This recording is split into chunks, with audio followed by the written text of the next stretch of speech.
I was involved in a very serious road traffic accident 26 years ago. So the physical injuries were terrible, but my biggest battle, unbeknown to me, and unbeknown to many people 26 years ago, was mental health. I was a macho, 21-year-old, testosterone-filled kid. I thought, I'm going to see somebody in a white coat who's going to judge me, look down their nose at me, psychoanalyse me. I'm not speaking to that. I let my trauma define my life for 24 years. My trauma took hold of me and defined my life. You can't go through the whole of your life never facing challenges. That's impossible. It's about giving you the tools available to be able to face them challenges, overcome them, move on and grow stronger. So all you can do is look in the mirror, put your hand on your heart and say, I gave my best, I tried 100%. That's all you can ask for in life. A massive thank you to our sponsor NTS, Nuclear Transport Solutions, who are the leading global provider of safe, secure and reliable nuclear transport solutions. We are very grateful for NTS sponsoring this episode of Tackling It Together. Welcome back to the Little Blackbird Tackling It Together podcast, and we are here with a traitor, Andrew Jenkins, and we've had a cracking few minutes since Andrew's been in, and yeah, it's a real privilege to have Andrew. How are you doing? It's a pleasure to be here. And don't worry, I'm a traitor, but I'll tell you the truth. I'm not going to lie to you today. I'm not going to murder anyone either. So, yeah, no, I'm going to tell you the truth. So I'm really looking forward to it. Thanks for the invite. I know we've had one little call, but as soon as we're here, you're just warts and all. I feel like I've known you for a long time, so yeah. I'm excited to see where we can get to. Yeah. And I said to you before, where do you want to go with this? And you say, let's just go. Let's go for it. Let's see where it goes. No limits, let's go for it. So before we go in, tell me, what's your favourite cheese? Oh God, that's caught me off guard. My favourite cheese, I do like a bit of cheese. No, I don't like the really smelly stuff, man. I like camembert, hot camembert with crusty rolls. Ooh. Love it. Especially this time of year, Christmas time, with the cranberry sauce. And yeah, I'm hungry now. I love cranberry, daily triangles, cheese strings, all of them. My kids love a cheese string. Yeah. I know you weren't expecting that, but I just wanted to roll you in. I like that. So listen, tell me why you said yes. Tell me why when we had a conversation, I told you a little bit about the podcast, which is about real people, real stories, real perspectives. Why did you say yes? Well, you obviously pay me a large amount of money. Joke. No, I like to work with people. The good thing what I do now, I get to work with the people I like, the people who I connect with. We had a chat on the phone, and I thought you were a lovely guy. We got on really well. We clicked, I think, very well. And obviously I like what you're about. What Little Blackbird is about is amazing. And I think, like I said, people want real life stories. There's so much nonsense out there at the moment, fluff and unicorns and rainbows. I want to be the real person to show them what real life is like. And you can't go through the whole of your life never facing challenges. That's impossible. And if you think you can, you're very much deluded. It's about giving you the tools available to be able to face them challenges, overcome them, move on and grow stronger. So I want to be that real person and use my lived experience to help other people. I don't want people to suffer like I did for 24 years in silence, really. So what kind of perspectives are we going to get in this conversation then? Real, honest, authentic, raw vulnerability. Vulnerability is a massive thing that I talk about vulnerability a lot. And I used to think, like many people, that vulnerability is a weakness. But I tell you it's not, it's actual strength. I said to be a strong man means talking about feelings and emotions, whereas for years, that's a weakness, I thought. You don't show feelings and emotions, you're a man. But no, I now know that's totally wrong. So yeah, there's lots of different perspectives we're going to get now, I think. So if we go back, we obviously know you. I was a big fan of watching you on the Traitors, but I know from our conversations that's just a small part of it, really. Yeah. And you've just, before this, you jumped on an interview, and if it's all right, I don't really want to focus too much on that, if that's all right. I want to get to the key bits. So take me back to a lad from South Wales who was a doorman. You've done private security for A-listers. Take me back a little bit about the Andrew Jenkins years ago versus the Andrew Jenkins now. Wow, it's a huge journey. I think it's really important for listeners to see the difference between me now and me what I was back in 1978 when I was born. So I was born into a very, very old-fashioned traditional family. Old-fashioned, their beliefs were outdated. Foreigners come to this country, people on benefits. And before, they're lovely human beings, right? They're just set in their ways, very old-fashioned, very fixed mindset. They don't like change. I can tell you exactly, my mother passed away, I can't tell you what she's doing now, but I know exactly what my dad is doing. I can tell you every minute of every day what he does. They're creatures of habit. So they've never driven a car, my parents. They can't drive. They've never sat on an aeroplane. They have the same meals at the same times every day. So lunch, depending if you're posh or not, I call it lunch at 12 o'clock and dinner in the night, or tea in the night, but people have different opinions. So at 1 o'clock, whatever people call that, they have their dinner. 5 o'clock, they have their tea. And they don't like change. They have the same meals. They watch the same things on telly. Emmerdale Farm, Coronation Street, Antiques Roadshow, Yorkshire Vet. They're lovely people, but their beliefs are just old-fashioned. But I was brought up like that with a fixed mindset. Sport in my family was massive. So from the age of 5, I wanted to play rugby for my country, and my dream was to play rugby for my country. I don't know if I was good enough to do it. I maybe was. I don't know if I'd have been right to do it, but my 3 brothers all played professional, good standard of rugby as well. My oldest brother played for Wales A, which is like the second team in Wales. He had a few caps for them. So as you can imagine, the competitiveness in my household, the testosterone was ridiculous. But it was so bad growing up that I was so scared of failing or losing, I wouldn't do anything unless I knew I was going to win or be good at it. Because what our problem was, I attached my father's love, if you like, or my self-worth and my value as a human being to my achievements in life and the material things in life. Yeah. A lot of people do that, especially with social media. Like, you all think everybody's got a mansion with a swimming pool, a 6-pack, perfect teeth. And I used to compare I thought like winning rugby matches, being the best on the pitch, coming home, that was the way to get my father's love and affection. So, yes, that was me. A lovely family, just old-fashioned traditional values, you know, when you went to somebody's house, take your shoes off, be respectful to people in uniform, to teachers. So it was good values and morals we had, but some of them were very old-fashioned, outdated. Yeah. So an emotion, there was no real... The way my mother and father showed their love to me, they've never told me they love me to this day. The way they showed their love is a roof over my head, clothes on my back, and food on the table. But when it comes to it, we now know it's called emotional trauma. Yeah. I don't like to say the word emotional trauma because it sounds like something bad happened. Nothing bad happened. Shouldn't have no emotional side of it. Do you know what I mean? The warmth, that stuff that we need, that Maslow hierarchy you need. 100%. We need that. Yeah. We need that connection, don't we? Well, human beings, we are built for connection. Yeah. Like years ago, years ago, if you were out to your tribe, you'd die years ago. So we love connection. That's one of the problems in the world these days with the lockdown, the pandemic, and social media and all these iPhones. We've lost the connection, especially younger people. They feel lonely. Lonely as kids feeling lonely. That blows my mind when I hear that, because I had so many friends out playing football, rugby, climbing trees in rivers. I wasn't in the house at all. But now children are lonely. And that's quite sad, actually, but that's the way the world is at the moment. So just on that, you were saying, and thanks for sharing that about, you know, your parents and whatnot. I know you're now a dad. You've got a boy. What is it that you try and do differently as a father? I spoke to my son. We had about 2.5 years. He was 22 years of age. And they sat him down in a coffee shop in Cardiff. He was studying in Cardiff Met, sports science. We had a 4.5-hour chat about everything. Drink, drugs, cocaine, MDMA, steroids, girls, my accident, life. And in that order? I don't want to order. Yeah, I don't. And it was funny. And I told him I loved him. I told my son I loved him for the first time ever. After 4.5-hour conversation, I hugged him. And the first time I ever really hugged him as well. And I told him I loved him for the first time in his life. And I also said, I'm proud of you. I don't care how big your house is, what car you got, job you got. All I want is you to be happy. And it's sad, it took me 22 years to tell my son I loved him. So I was bringing him up the same as I got brought up, I suppose, thinking, he knows I love him anyway, so why am I going to tell him? And I found it hard to tell my son. I found it really hard to say it. I've never told my parents I love them. Now, I still haven't told them. No, I tell people on stage, I tell my partner, I tell my son, but I can't tell my parents. I can't tell my mum now. She passed away a few weeks ago. And that's one regret I had, is never telling my mother I told her I loved her. I'm hoping she knew I loved her by my actions and the way she was. Mothers know their boys love them, but I should have told them. I should have said, didn't I? But yeah, so I tell my son differently. We got an open, honest relationship. And I say to people now, you can't stop your children doing anything at all. If you try, they'll do it behind your back. And look, I'm not condoning anything at all, right? My son goes to raves, so I know what goes on in raves. I've been to raves myself. I've worked security for years. I know what happens in raves. He goes to a spit and sawdust gym, an old school gym. I know what goes on in gyms. I've been to that type of gym.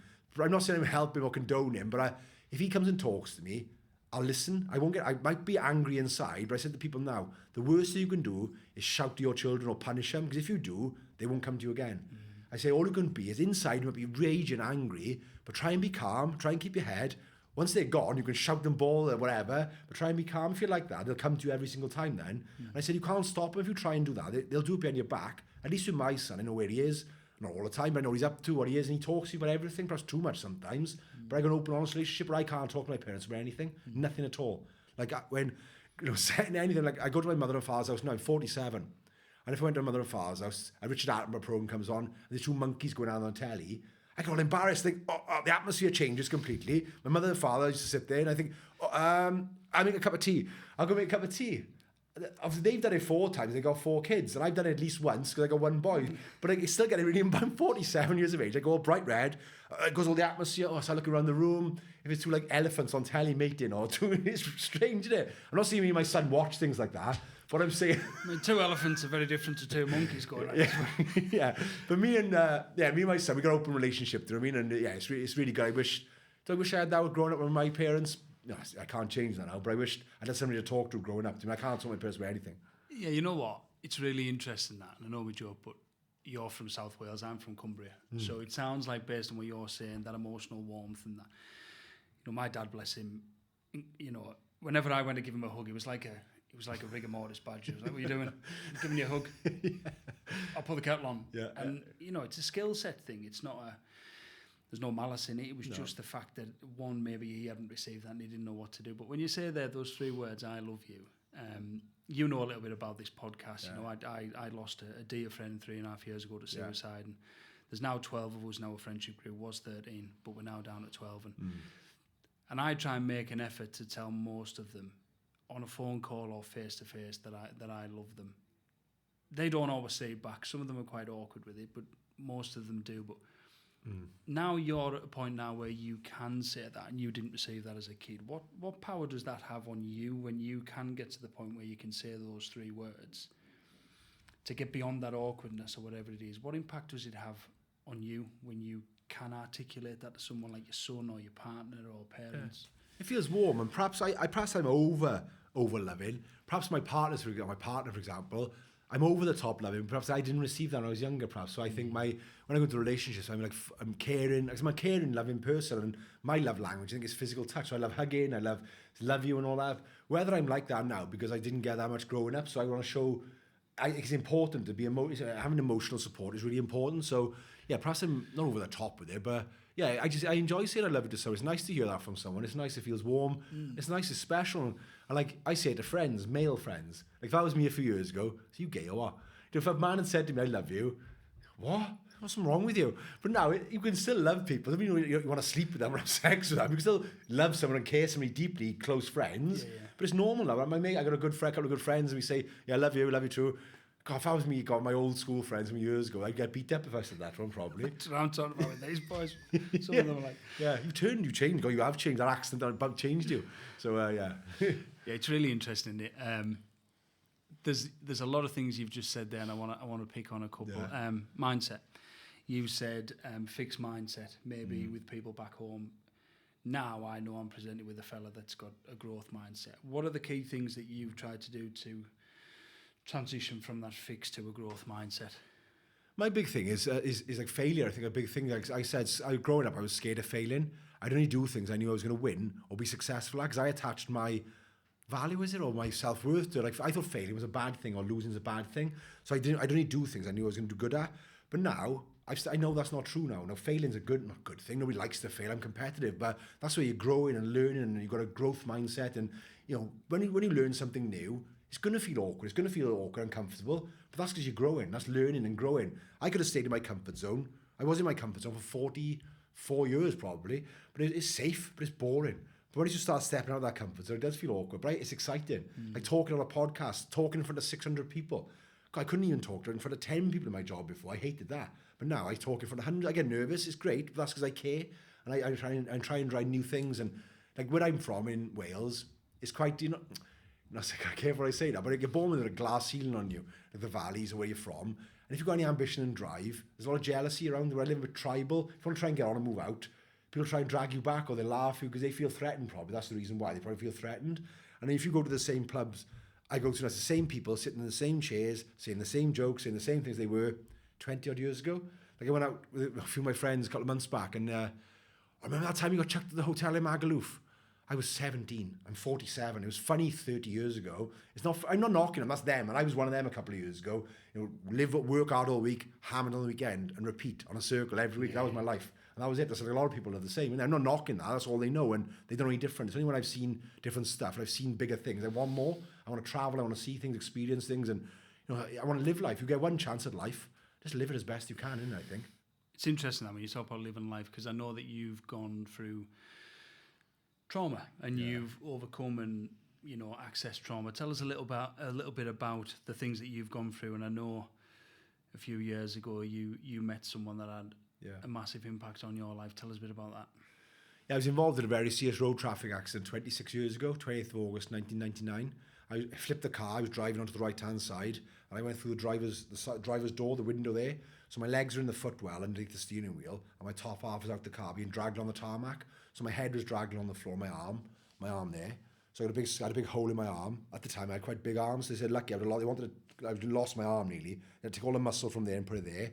I took the top of my head off. I had no hair, no skin, nothing on top of my head at all. And I had a big hole in my skull. I smashed my skull, a big, massive hole there. The car, when it stopped sliding, it landed on top of me. So when the fire brigade and the people turned up at the car, they said I was dead on the side of the road. I had to have a blood transfusion on the side of the road there and then, because I lost, I think it was 6 pints of blood. You only got 8 in your body. So I had to have blood given to me on the side of the road to keep me alive. And then I was in a coma for 4 weeks in intensive care. My family were called in on a few occasions, he's not looking good, might not make it through the night. When I started recovering then, they said from the scans we'd done on him, he's got severe brain damage, because there's lots of shadows on his brain, which means dead tissue. Because my bone, all my skull was embedded deep in my brain. So the first operation I had the night in hospital was take all the bone out of my brain. They took all the skin off the back of my head there and put it on the top of my head. And then they obviously put muscle from my bit of my arm, put it there and covered that. I was in a coma then for a long time. They said if he wakes up, he's not going to recognise anyone, walk, talk, use his arms and legs ever again. So I woke up after 4 weeks in a coma. I didn't know where I was, what happened. It was really scary. So there's all machines beeping, tubes everywhere, tracheotomy in my throat there because I couldn't breathe. It was crazy. My mother was on my bedside, she had to tell me where I was, what had happened. And it was really frightening. And then the doctors came around 4 days later, or a couple of days later, and said, you're never ever going to walk again. And I said, their first response was, I guarantee I'll walk at this hospital. He said, you won't. I said, I will. My mother said, it's embarrassing. This well-spoken man is trying to say you're not going to walk again. And you're arguing with him, telling you are. You're lying in intensive care, you can't move, and you're arguing. And I did. I learned to walk. It took me, I think it was 2 weeks to learn to walk again. But the first time I got out of bed was really scary. I couldn't find my legs. You stood on these bars like gymnasts have. I was standing there and I literally couldn't, I trained all my life. I've trained hard. I understand body and everything. I literally couldn't find my legs. And the woman had to the physio had to pick my feet up, put one in front of the other. And I remembered how to walk again after a couple of weeks. I learned how to walk again then. Yeah, so it was horrendous. But the physical injuries were bad. And nobody else, there was 5 of us in the car. They didn't have a scratch on them. But psychologically, they probably saw, what they saw was horrendous. Like when the car stopped sliding, obviously my son's mother was hanging above me with the seat, looking down. I was half under the car, and with blood everywhere. And I wasn't answering her or anything. And the people sat behind me in the car, they said it was awful. When we were sliding along the tarmac, it was like all this blood. It was like a horror film. It was horrendous. So psychologically, they probably had it a lot worse. I had it easy, to be honest. I just had to recover, but they had it worse than me psychologically. And then, so the physical injuries were terrible. But my biggest battle, unbeknown to me, and unbeknown to many people 26 years ago, was mental health. They offered me counselling after my accident, but I refused it. They said, what you've been through is horrendous. But I assumed I was a macho, 21-year-old, testosterone-filled kid. I thought, I'm going to see somebody in a white coat who's going to judge me, look down their nose at me, psychoanalyse me. I'm not speaking to that. I thought, what do they know? They studied a textbook for 5 years. No disrespect to academics, but what do they know? They don't know what I'm feeling. So I refused counselling. I refused counselling, therapy. I couldn't talk to my family because you don't talk about feelings and emotions. You're a man. Get on with it. So I wore a mask, basically, for 20 odd years. Get up every day, go off to work in a banking job, big smile on my face, life for the soul of the party. Behind closed doors, I hated myself. Lying in bed, crying my eyes, I wish I was dead, wish I wasn't here anymore. I couldn't accept my scarring. Now, people say they got depression, but real depression, I never got diagnosed, I went to doctors or whatever, but looking back after I did a lot of studying now, it probably was, because I'd lie in bed, just crying, just exhausted, crying my eyes out. To get out of bed was hard work. I'd literally drag myself out of bed. Get out of bed. I could have easily stayed in bed, pulled the quilt over me and stayed there for months. It would have been easy if I wanted to do that. But my son being born saved my life. I don't recommend people having children if they're struggling with mental health, but he gave me a purpose in life again. Nobody saw these dark days. It's only recently they've all come out, really. But no, I never showed it because I didn't think I could show it. My parents didn't see it. My son didn't see it. But I get out of bed every day to be a good role model, a good father to my son, take him to his rugby, his football, be a good role model to my son.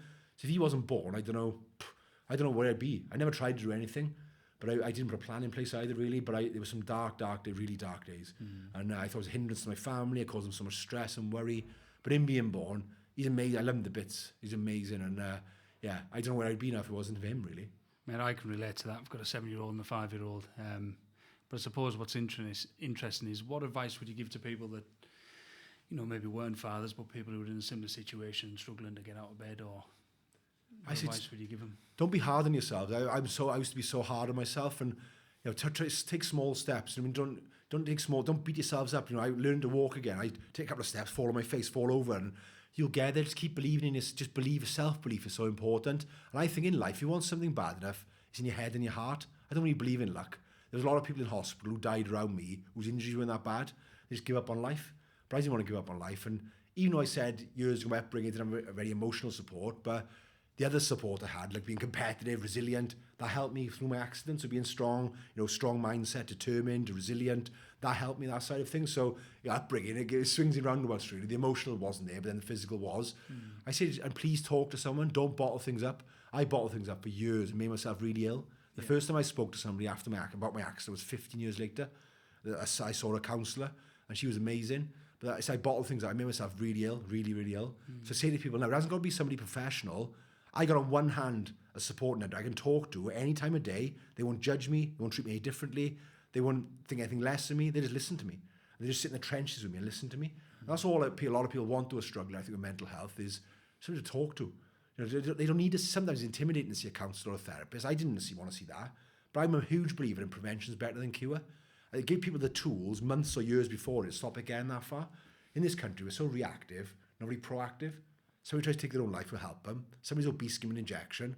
No, that's wrong. Just give them the tools, educate them months or years before, the good support network to stop it getting that far. Don't let it get that far. So I say to people, just believe in yourselves, keep working, don't beat yourselves up. It is going to be it's tough days, and it's not easy. You are going to get down days and back days. As long as you get more good days than bad days, you're moving forward. And speak to someone, talk to someone, somebody, I don't know, I'm going to be a family member, a friend, somebody in work, just speak to somebody about it. It doesn't make you less of a person. So you're resilient, and you mentioned there that maybe that comes from sport or whatever it is, but I know you do a lot of work with young people, similar to me. We do lots of talks. In your opinion, what are the key pillars for young people and anyone, but young people in particular, to build resilience, particularly in a world where AI, social media, false perfection is just right in front of people? What are the key pillars for you? I think, I talked about this today, we're wrapping our children in cotton wool. And we're not letting them grow or develop or fail. And I understand why. Nobody wants to see their child upset. But I said, you're not going to learn resilience by watching my videos, by watching YouTube. You learn resilience by living life.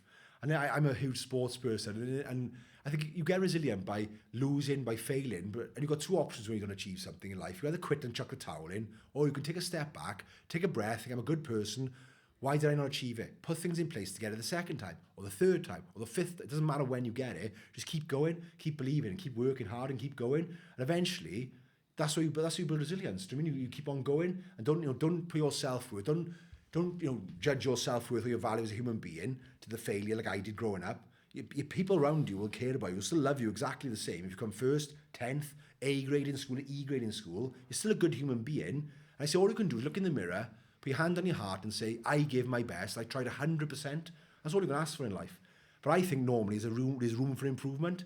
You didn't get the grades you wanted. Did you study as hard as you could have? You didn't train right. You didn't treat your partner right to the end of the relationship. And I think wrapping our kids in cotton wool is not doing them any favours. And sport. I was talking to my previous partner, a little boy coming for a football tournament. I'm all for getting kids involved in sport. I'm a level 1, level 2 rugby union and rugby league coach. I love working with children and nurturing them, developing them. But this world we live in now, everybody's a winner. We all get medals. And I said it today in school, the teacher, I said, I don't, that's nonsense, I said. That's not life. That's not realistic, I said. Because a little boy coming from a football tournament, he's 8 years of age. Did you win the tournament? Oh, we all won. What do you mean we all won? We all had medals. I said, right, sit down. You scored 8 goals. They scored no goals. You don't win. How is that possible? I said, the whole point of a score, a grade in school, a target in work, is achieving things, winning and losing, I said. I said to his mother, you're not doing any favours at all by doing that. I said, what happens when he's old and loses his girlfriend, his job? He can't cope with it. And he comes running to his mother. What's he going to do? I said, we got to get better as parents, coaches, teachers, sitting down with our children and saying, look, failure is part of life. You're not going to go through the whole of your life on a straight line to success or whatever you want to do. It's impossible.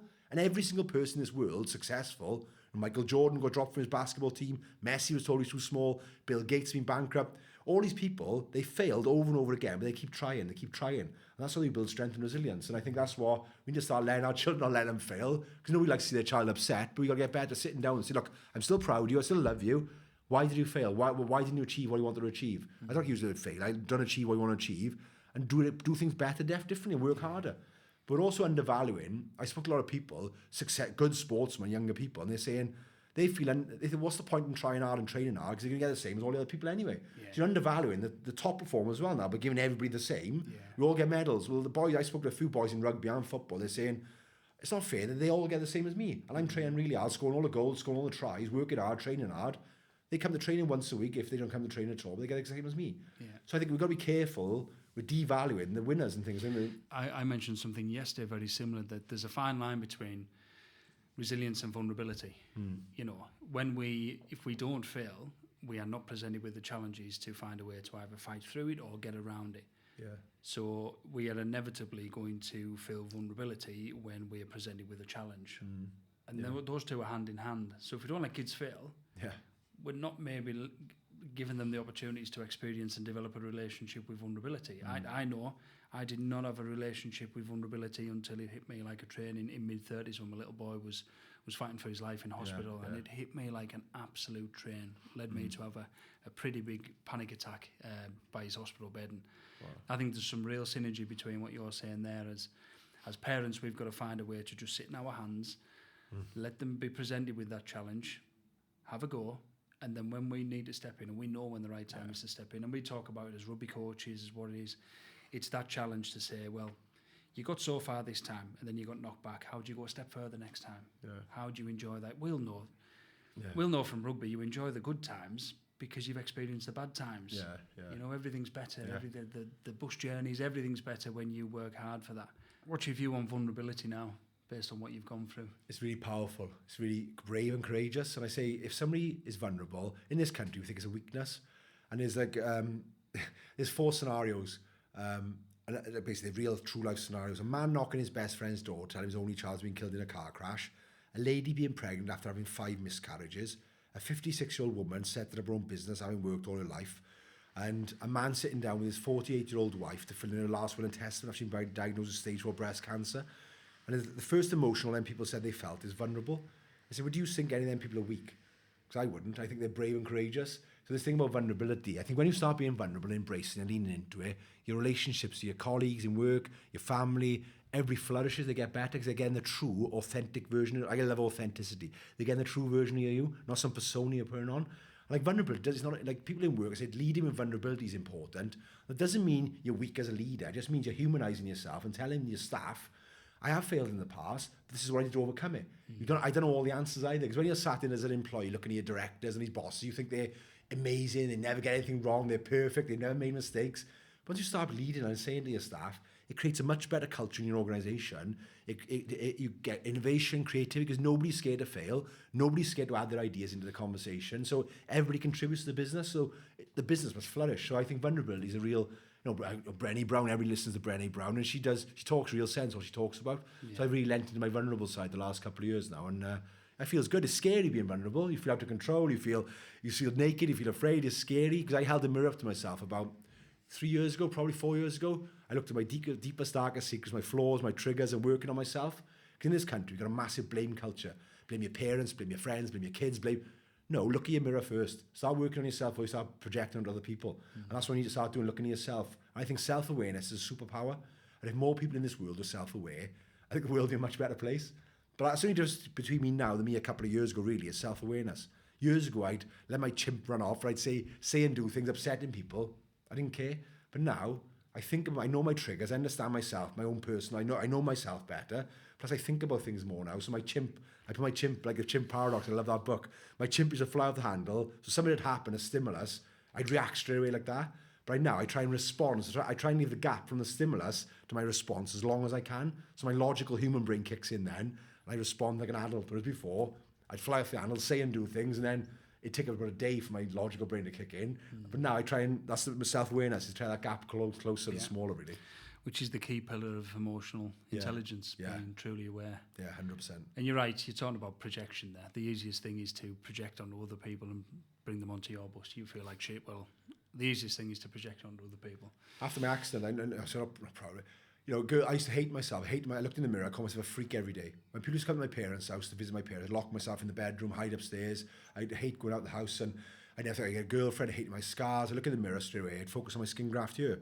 And, I felt horrible. I've never had a bad relationship. My girlfriends have been lovely, to be all of them been nice. But I'd jump from one to another. Somebody else comes along, says something nice about you, makes you feel good about yourself, jump ship. So I should have worked on myself first before, but it didn't happen like this is years ago. It didn't happen like that. It didn't. I jumped from one, go to another girlfriend, and you know, I've spoken to someone, I've said sorry for I should have worked on myself first before getting involved with someone, but then I felt so bad, I self-loathed, I hated myself, and then it's only been the last few years, really, I've been in a good place, I feel good with myself, and I now know if anybody listening got scars, nobody cares about your scars. But when you got them on your body, you don't believe them. People say, I don't notice your scars. Oh, God, you're just being polite. But generally, nobody cares. And I've in the last year or two, I've accepted that. Like, I used to wear long sleeve t-shirts. I wouldn't wear any short sleeve t-shirts until about 5 years ago. I also wore long jumpers, shirts in work. But nobody cares. Same, you got stretch marks, cellulite, fat. Nobody cares. It's inside here. I know it's easy for me to say that now. It's taken me 20 odd years to get there. But it's true. What's inside, that's what counts. The people around you care about, do matter. They don't care. Do you know what I mean? So yeah, I lost my confidence and self-esteem for years and years and years. Do you know what I mean? I hated myself badly. And how we talk to each other how we talk to yourself is really important. You've got your conscious mind, your subconscious mind. If you tell yourself something over and over again every day, you start to believe it after a while. I call myself a freak, hating myself, ugly. I started to believe it. It takes years to unpick that then, like, do you know what I mean? So yeah, it's powerful how we speak to ourselves, really important as well. How do you develop that? So obviously, you know, we get to the point, what we don't want is people getting to crisis point and then looking back and then changing. What are the key things that you think people can do to learn about self?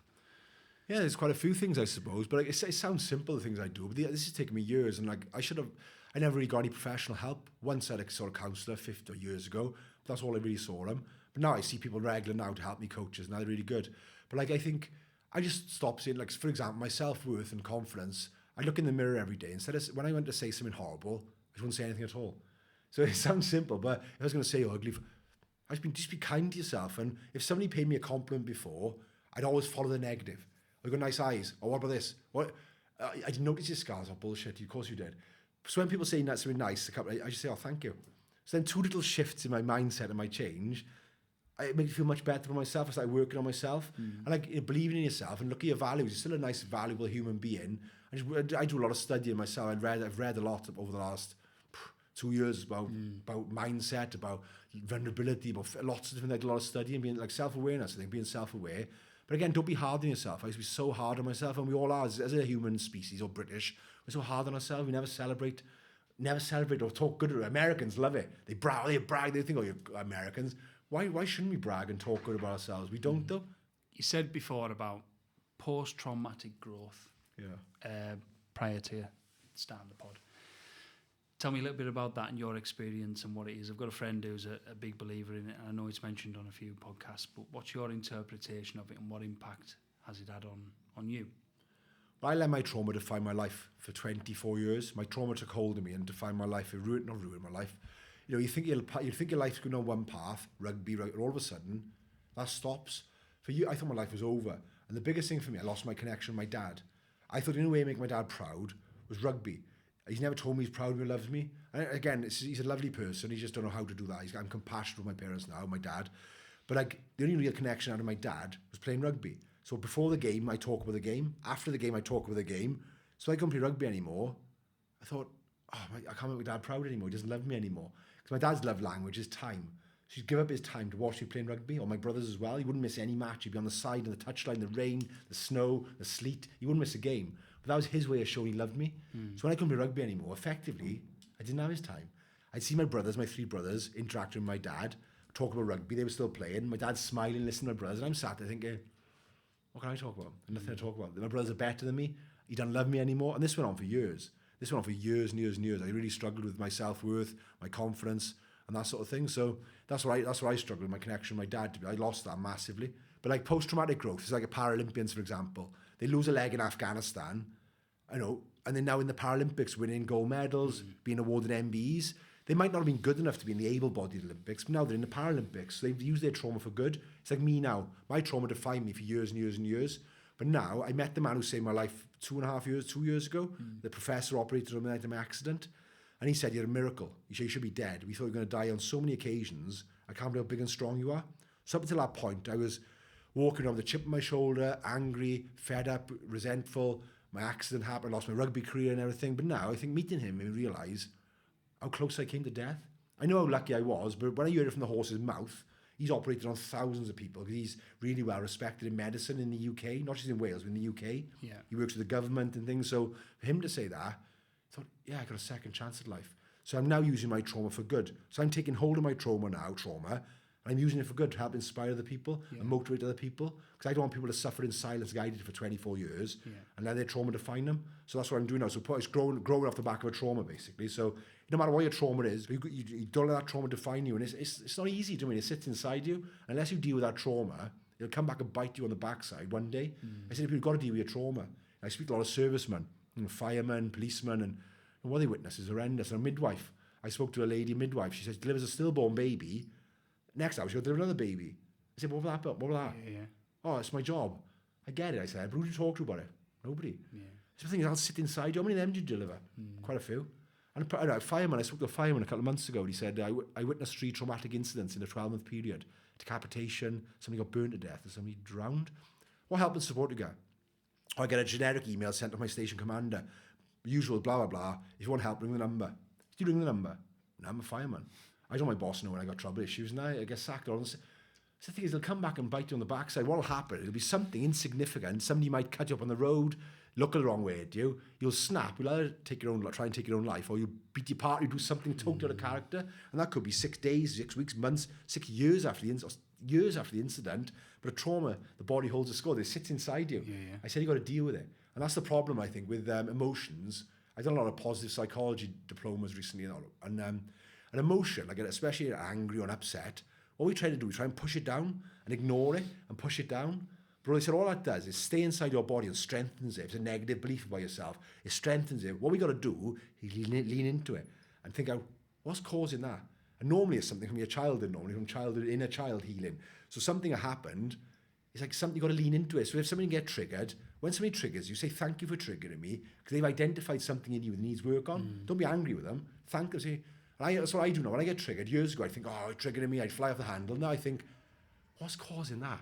And I try and lean into it. And you can't question your whole life. You got to be careful, but I try and look into it and see what triggered that. And yes, normally, like my recent example, about a year ago, I went to Carfest, the big Chris Evans festival. And we went camping, me and my partner and her daughter. Her daughter was 6 or 7. I can't see she was 7. She was young. We were camping. Friday night was fine. Me and my partner stayed in the double room. And then the little girl, her daughter, stayed in the second room. It's called it a room, it's true, a tent. Yeah. And then the second, on Saturday there, she goes, oh, my daughter, Orla, is going to come with me tonight. Rather than me thinking logically, she's a 6-year-old, 7, it's dark, she's probably scared, it doesn't matter, it's one night. I went in the right mood, I went in a foul mood about that. Not a foul, I walked off in a pout. It's embarrassing, really. I went in a pout, a 46-year-old man I was there, a 46-year-old man thinking, that's because going back, because I thought it was rejection, abandonment, didn't I? So that triggered me, and I think, oh yeah, back to my childhood, I was triggered, and I didn't think I got abandoned, love and affection, emotions, but it come out then at 46 years of age, rather than then, so it's my inner child, like, do you mean? So I got embarrassed, and I felt ashamed of my reaction. I didn't shout and bawl, I just went in a bit of a pout. It ruined the whole Saturday, to be honest with you. Rather than me thinking, it's not important, I got all the other time with her. It's a young girl, she wants to stay with her mum, there's nothing wrong with that. I really felt rejected about it. And it's funny when you look back, and I think anybody who gets triggered in life, try and think about it, try and lean into it and find out what's causing that. Somebody said something bad to you, something happened in your childhood, or something happened, and try and work it out and try and resolve it, as it'll keep on coming back over and over again. Because the easiest thing is just to project that, isn't it? Yeah. To project it onto someone else, or to go into that mood or that pout. But the hardest thing is it's not the hardest thing, but the most useful thing is to look at it and get underneath it. Why do I feel like that? What is it? It's scary. It's like vulnerability, guys, isn't it? It's emotional intelligence and it's self-awareness, isn't it? It's back to all those things, and that's really useful, because I think that's important for men of our generation, but also for young people as well, because that's where the real learn. It's like feedback. As you were talking there, I was thinking, I do a lot of work with businesses, and we have a fear of feedback, of being given that negative, but actually feedback's an opportunity to develop. It's an opportunity to make yourself better. Same in life, in relationships and whatever it might be. Of course, yeah. So you're right, and I know it's a big belief of Brené Brown. We have to lean into that, and the more we can lean into it, the more we'll understand. Yeah, some people are scared. Some people live their whole life not being self-aware. Or the people just accept that's the way he is, that's the way she is. No, if they want to change, good neuroplasticity tells us we can change our beliefs, our behaviours, if you want to. You can, if it's scary, don't it? It's not easy looking at yourself in the mirror and changing, but we all can do it. But people just say, that's just the way she is or he is. And no, it's not the way they are. If they want to change to be a better version of themselves, like I'm trying to be, a better version of myself and my loved ones, my friends, my family, my colleagues around me, to be a nicer, more rounded, better version of myself. I'm trying to change. I'm a different person now than I was last week, 6 months ago, 2 years ago, definitely, because I've tried to change. And I'm not going to sit here and say it's easy, but you can do it if you want to do it to be a better version. You said before that what you're doing now, you know, the talks, you've been at a school in Leeds today doing multiple talks to young people, and you believe that's your purpose in life and that's your calling. How important do you think it is to back yourself and take risks in life? God, I think it's important. I think I took a huge risk. I was in an insurance job until about 16, 17 months ago, earning good money, stable. I've worked all my life for companies, had a good salary every month. I took a gamble 16 months ago to leave my job into pretty much nothing. I had nothing arranged, no proper business plan, nothing set up, so I took a leap and a gamble. But I always think to myself in life, you know, if you take gamble, depending, am I upsetting anyone? No. Am I going to die? No. Go for it. So I think that's the two measures I ask myself. I'm not hurting anyone, upsetting anyone. I'm not going to die. I can always change it. I say to the youngsters now, look at the exams. You can resit your exams. You can do this. You can, as long as you're not hurting yourself or hurting anybody else around you, you're not going to die from most things. I said, just make it, be excited, make decisions. And I said, people will be there around you. You've got a good support network. I said, a support network is really important. Like I said, I got on one hand people I can talk to at any time. And having that is really important when you're struggling with anything in life. People you can talk to, pick up the phone, and it's really important. So, yeah, taking risks, I think it's exciting. It's fun. And that's how all people in life who've been successful gone on have taken risks, I think. Do you mean you can stay in your comfort zone if you want to? But if you want to grow and be successful and do good things, you have to step out of your comfort zone sometimes. And I think that's quite apt for where we are in terms of masculinity. So what's your take on what we need to do, maybe people of our generation, you know, 40s? What are the things that we need to do more? Because I fundamentally believe that a lot of the old stereotypes of masculinity, it's not fit for purpose anymore, based on how we are as a society, challenges. I don't know where you sit on that, but what are the things we need to do in terms of improving suicide rates? How do we need to shift how we view masculinity? Yeah, the old ways of masculinity are outdated, I suppose. And like when I was growing up, I said, we need to be good role models for the next generation. The next generation feel a bit lost at the moment. I've spoken to nearly 2,000 children over the last year, and 93% of them telling me they want positive role models, not just male, female as well. They're watching people online, I'm not going to say his name, idiot online. They're watching not just him, people online, especially, you know, they believe it, they feel part of something. Like like you said, the older generation, like when I was growing up, my role models were in a 10-mile radius, my rugby club.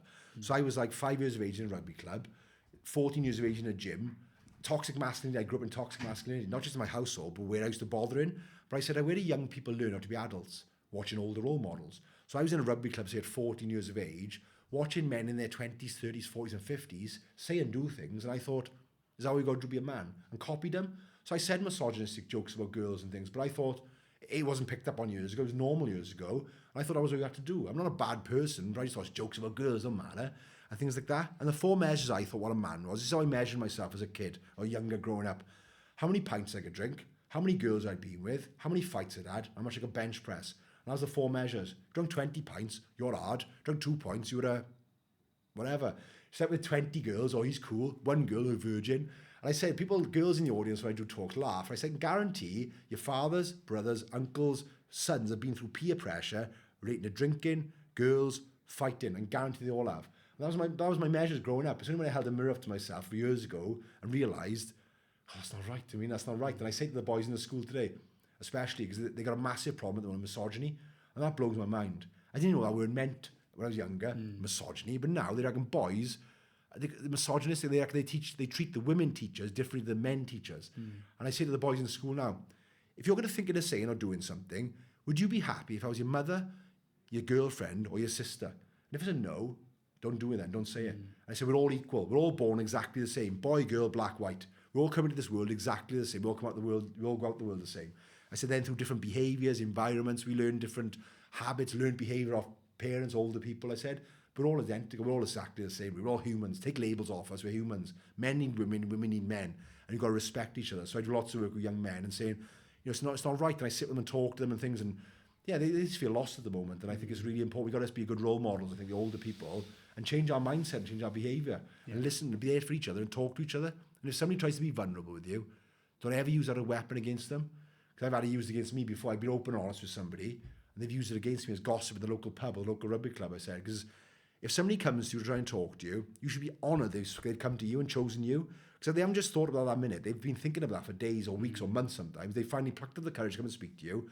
So the worst you can do is chuck it back in their face. Just listen to them. And don't ever use it as a weapon against them. Even if you fall out or not with each other anymore, if you're a partner, that they've told you in confidence. Don't ever breach that trust or confidence. So if you're a partner, for example, if she tells you or he tells you something in confidence, that's when you're together. And if you separate that in the future, still don't tell people about it because they've told you that's, being vulnerable is a really tough thing to do. I hear so many times that people use it as a weapon against people or laugh about it or joke about it. Like, I can't imagine years ago in the rugby club saying to my mate, "Oh, can I chat to you about my feelings or emotions?"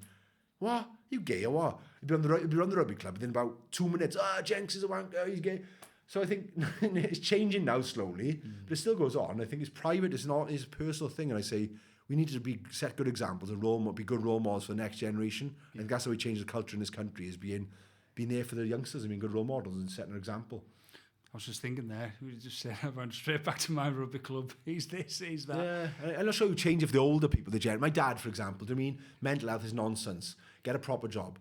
That's my parent, that's my dad. Like, and I talk about this, but like, I'm not going to change. He's 82 now, so am I going to try and waste my pick your battles? And then, like, people in their 50s and 60s, even it's hard to change them, but I think they are changing their mindset now. But I think we've got to talk about it more, make it more normal. And it's about giving people permission. Yeah. When I do my talks in the schools, and I do it sometimes, I start off by saying, how are you all feeling today? How are we really feeling today? Have we actually thought about it? Do we actually think about how we're feeling? We're rushing around, busy striving for the next thing, rushing around here, rushing around there. We actually stop. So say, turn to the person next to you in a second and say, how are you really feeling today? And when you're going to ask that question, answer honestly. I'm not saying telling me your life story, your problems. Just say, yeah, I'm tired, a bit anxious, bit this, whatever, worried about something. Then by you answering honestly, that gives permission to the other person to answer honestly too. Because in this country, we meet each other. How are you? Yeah, I'm okay. How are you? Yeah, I'm okay.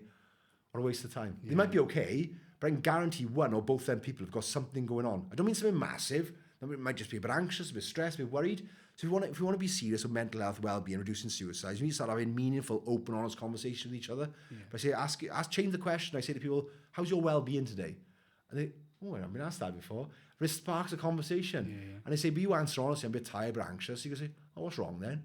You start a conversation with normally say, how are you, all right? Yeah, I'm fine. How are you? Yeah, I'm fine. Yeah. Just be open, honest with each other. I say to people in school, and the conversations I saw in the school yesterday, today, were brilliant. I said, that might be the first time you've been asked today how you are. It might be all week. Nobody's actually all week. How are you feeling? How are you feeling today? How are you feeling? How are you really feeling today? Let's be honest. And then when you ask the question, make sure you listen to that person. Sometimes they ask the question, you don't even listen to the response. You might as well not bother asking the question. And just be honest. When somebody tells you, you're open, honest, answer honestly back and listen. Have a detailed conversation, I think. And you're right, because that's the key two pillars of emotional intelligence, being really self-aware and then being socially aware, how we can improve our communication, be a little bit more open, a little bit more probing. Yeah. And if we can do that, we can start to get more deeper conversations with people. I say, don't be scared of it. I say, same as failure, same as talking about it. If your mate come to you and said something, would you treat them any differently or stop being their mate? You wouldn't. But when we do, we think nobody wants to listen to us. But I say, if I found out my best mate or one of my mates tried to take their own life or done something, I'd be devastated. Never actually come and spoke to me. So you've got to be open and honest to people to come and talk to us. Have we made ourselves available? Do you know what I mean? I say something. I know it's difficult. You know somebody. If you know something's going on in somebody's life, going through a separation, got a terminal illness, they've got sacked from their job, don't walk past it. Just have a conversation with them. I said, rather have an awkward conversation with you now than come to your bedside in 6 months' time, or even worse, your funeral. And a lot of people, I know they're worried, you don't want to trigger someone, you just want to trigger someone, but just ask the question. Yeah. Don't walk past. Don't walk past if you know somebody's struggling. And people in work, for example, pick up on little things in work. If you know Dave comes in every day, 9 o'clock, he has his lunch. All of a sudden, if he starts coming at 9:10, misses lunch, just say to him, Dave, I noticed, is everything okay? Don't walk past it. You in work, you work with somebody 8 hours a day.